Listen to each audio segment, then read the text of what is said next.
오늘 우리가 함께 읽은 히브리서 12장은요, 구름같이 둘러싼 허다한 증인들이 있다라는 말씀으로 시작하고 있습니다. 이 증인들은 앞서 믿음장이라고 불리는 히브리서 11장에서 소개된 사람들입니다. 믿음으로 살았던 사람들, 믿음으로 말미암아 그 증거를 받았던 사람들입니다.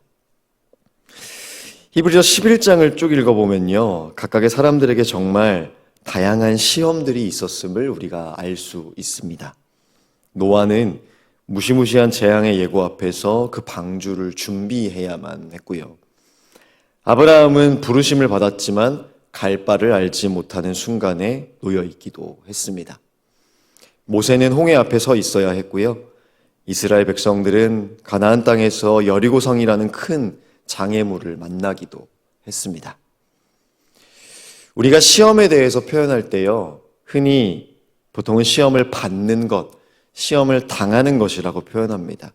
그래서 우리는 생각합니다. 기왕이면 시험 받지 않는, 시험거리가 없는 인생을 살면 참 좋겠다라고 말입니다.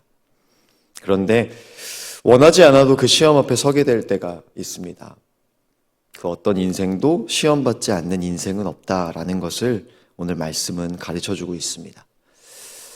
성경 속에서 시험에 대해서 대표적으로 살펴볼 수 있는 말씀은 잘 알고 계시듯이 예수님께서 받으신 광야 시험입니다. 마가복음 1장은 예수님께서 공생의 사역을 시작하시면서 먼저 하셨던 두 가지 일을 기록하고 있는데요. 세례 요한을 통해서 세례를 받으신 것과 또한 광야에서 사탄에게 시험을 받으신 것, 이 두 가지 일입니다. 분명히 세례를 받으시는 그 순간 가운데 예수님께서는 성령이 비둘기같이 내려오시는 것을 보셨습니다. 그런데 그 성령께서 예수님을 광야로 몰아내시고 40일을 계시게 하면서 사탄에게 시험을 받게 하셨습니다. 토마스 아켄피스는 주님의 마음을 기억하면서요, 이런 문장을 썼습니다.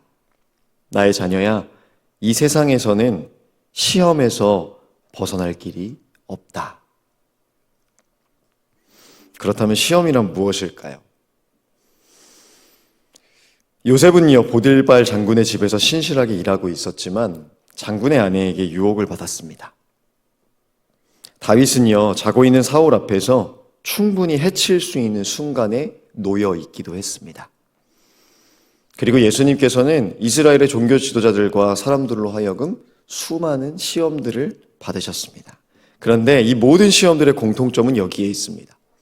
바로 그 시험 뒤에 따라오는 믿음이 있었다라는 것입니다. 유혹을 이긴 요셉은요, 감옥에 갇혔을지언정 하나님 앞에서의 정직을 지켰습니다. 다윗은 도망자 신세를 벗어나지는 못했을지언정 사울을 해치는 죄를 범하지 않을 수 있었습니다. 예수님께서는 그 많은 시험들 앞에서 굴복하지 않은 결과로 십자가에 달리실 수밖에 없었지만 하나님의 나라와 뜻을 이루셨습니다. 우리는 성경 속의 많은 시험의 상황을 묵상하면서 깨닫게 됩니다. 시험은 믿음이라는 무기를 증명할 수 있는 경주다라는 것입니다. 그래서 토마스 아켄피스는 우리가 시험에서 벗어날 길이 없다는 말 뒤에 이렇게 덧붙입니다. 제가 읽어드립니다. 내게는 언제나 영적인 무기가 필요하다. 기회만 있으면 공격해오는 적들에게 둘러싸여 있기 때문이다. 라고요. 시험은 반드시 찾아옵니다. 그렇지만 거기에서 내가 가진 믿음이 드러나고요. 그 믿음이 사용되고요. 그 믿음이 더 단단해집니다. 시험을 안 당하기 위해서 요리조리 피해 다니는 어리석은 사람이 아니라 시험을 당하게 되더라도 승리할 준비를 하는 믿음의 사람들에 대해서 오늘은 말씀하고 계신 것입니다. 오늘의 본문 말씀은 시험 앞에서도 믿음으로 살아냈던 그 허다한 증인들처럼 그 시험 앞에서 어떻게 그 경주를 멈추지 않을 수 있는지 우리에게 세 가지로 말씀해주고 계십니다. 먼저는요, 시험 앞에 서게 됐을 때에는 가벼워져야 합니다. 오늘의 본문 1절은 이렇게 말씀합니다. 제가 중간을 읽어드리겠습니다. 모든 무거운 것과 얽매이기 쉬운 죄를 벗어버리고. 아멘. 우리는 단순히 시험이 힘든 일이 생기는 것에서 그 생각을 멈출 때가 있습니다. 그러나 시험의 상황에서 진짜 힘든 것은요, 무거워지는 내 어깨입니다. 무거워지는 내 마음입니다. 무거워져서 혼란스러워져 버린 내 생각입니다. 힘든 일 그 자체보다도 걱정과 염려의 무거움으로 인해서 내 걸음이 버거워지는 것을 경험하게 됩니다. 또한 그 시험 앞에서는 얽매이기 쉬운 죄들이 우리의 발목을 무겁게 하는데요.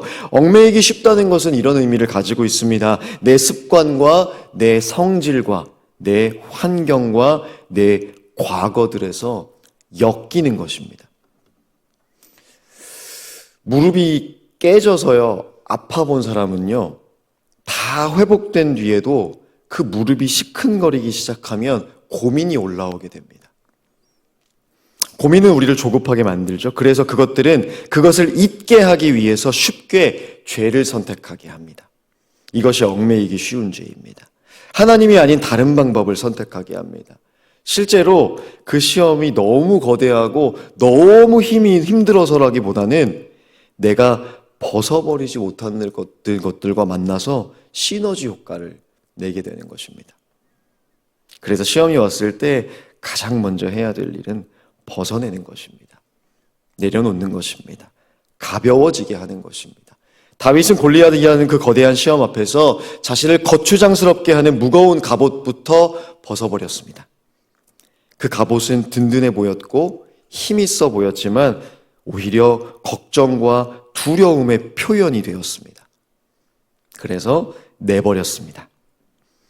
시험이 찾아온 그 순간 나를 무겁게 하는 것들을 하나님 앞에 먼저 고하십시오. 시험을 당하는 그 자리에서 얽매이기 쉬운 죄들을 먼저 벗어버리십시오.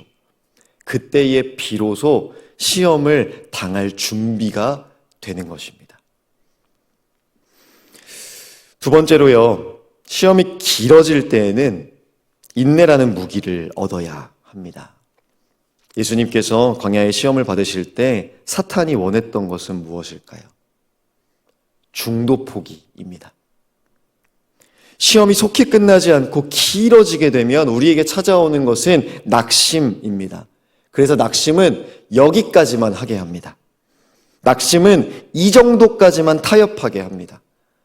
낙심은 너는 원래 이것밖에 안 된다며 안주하게 합니다. 그런데 그 낙심을 이기게 하는 것이 바로 인내입니다. 인내는요, 단순히 참는 것이 아니라 다시 해보는 것입니다. 기도가 오늘 안 됐다고 멈추지 말고 내일 다시 해보는 것이 인내입니다. 경주에서 넘어졌다고 주저앉아 버리는 것이 아니라 다시 일어나 보는 것이 인내입니다. 오늘의 본문 1절에 말씀합니다. 인내로서 우리 앞에 당한 경주를 하며. 토마스 아켄피스는 말합니다. 인내하면서 나를 기다려야 한다.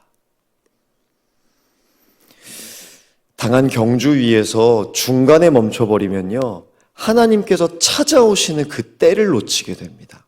그래서 인내는 그때까지 머물러 있는 것입니다. 그때까지 다시 해보는 것입니다. 경주의 끝에는요, 빠른 사람, 힘 있는 사람, 체력 있는 사람이 아니라 끝까지 완주한 사람이 서 있게 되어 있습니다.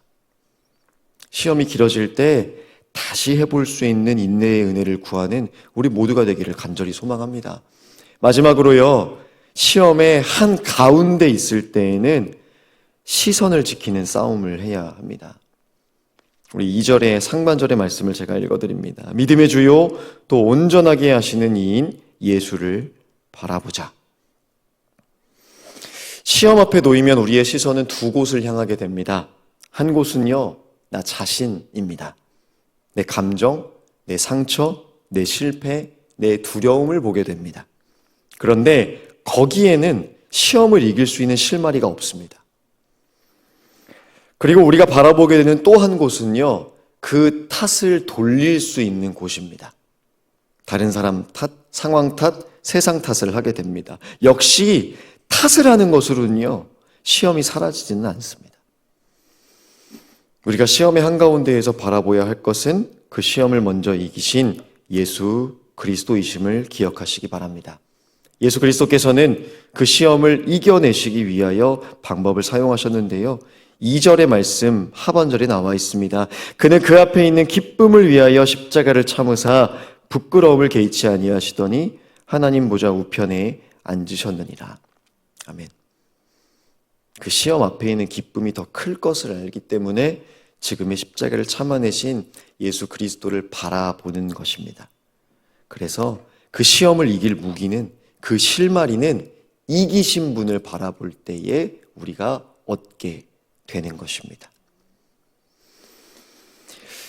시험을 받을 때 가장 필요한 것은 빨리 끝나는 것이 아니라 끝나지 않았더라도 무너지지 않을 수 있는 그 이유를 가지는 것입니다. 그리고 예수 그리스도께서 그 이유가 되어주십니다. 시험을 받는 것에 관해서 오직 예수 그리스도로 말미암아 담대함을 얻는 오늘 하루가 되시기를 주님의 이름으로 간절히 소망합니다.